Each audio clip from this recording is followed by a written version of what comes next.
Welcome to Back to School Night. This is a re-recording.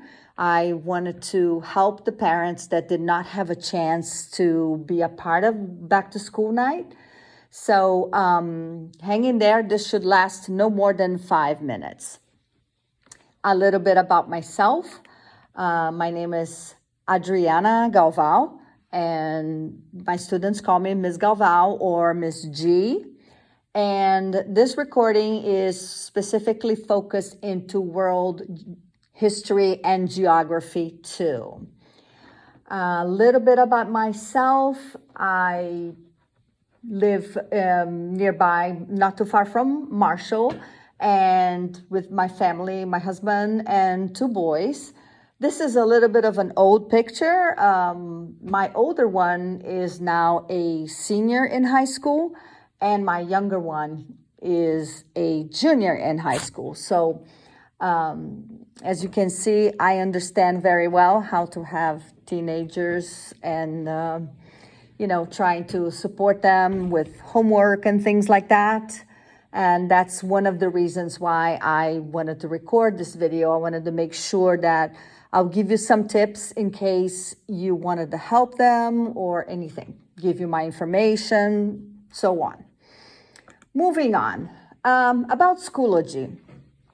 A lot of parents have been mentioning that they have a hard time seeing everything that they need to see in Schoology. And as a parent, I gotta tell you, the easiest way to find what is happening, what's being published, what is due, and so on, is really logging in with your student with their computers. That way, you will have access to all the videos that normally we publish in a way that it's protected and it doesn't come out of the FCPS. So therefore, if you log in with your own computer, you will not have access to them. So again, just log in with your son's computer or your daughter's computer, and you will have access to all materials. About the course, World History 2 starts in the 1500s CE and has 7 or 8 units, depending how we have to subdivide them, but that should explain history all the way until today. If you have any questions about assessments, in addition to the explanation I will provide, you're welcome to shoot me an email, but assessments is really simple.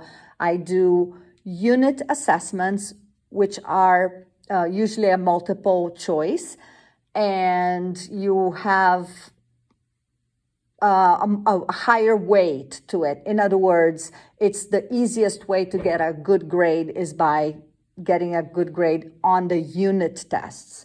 Of course, there are also quizzes that sometimes can be graded or not, usually not. Also, class participation will affect their grade. So if they don't test well, but for some reason I can see that they can demonstrate their knowledge in classwork, I will certainly take that in consideration.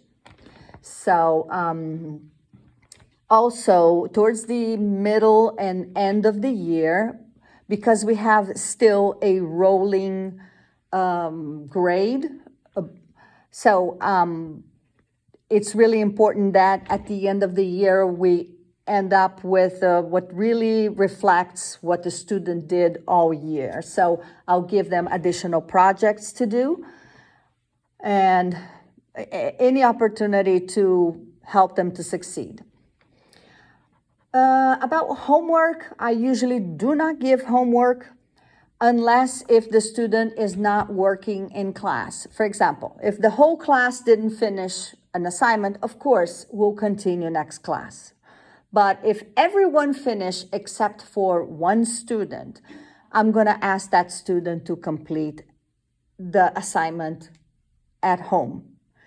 And again, participation and completion is important. So that is why, as a parent, I strongly advise you to maybe weekly sit down with your student and check to see how things are going, you know, as you can. I know it's not, life doesn't always happen that way, but, if you have a chance, better. What else? Remediations are done during the school schedule. In other words, they have learn and return periods that they can make up for tests and things like that.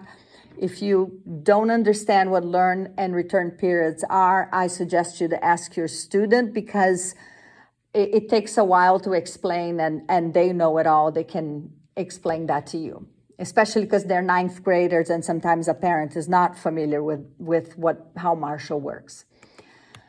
All right, this is important, the consent form, so they can have access to more fun, electronic, and more engaging classroom work. So if you could please take a moment and click on this link that will take you to FCPS Digital Resources at Marshall High School. And I then will ask you to click again on the Digital Resources consent form.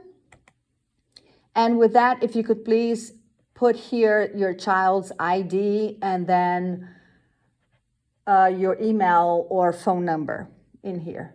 Press enter, and you should be able to quickly and easily authorize, and it will be much more productive for your son or daughter, or, and for us, the teachers also. And then after that, if you need any other questions, by all means, the easiest way to get a hold of me is by email. So I really look forward to working with you parents as a partnership this year. So any questions, feel free to let me know. Thanks so much for this time, and I look forward to working with you this year. Take care.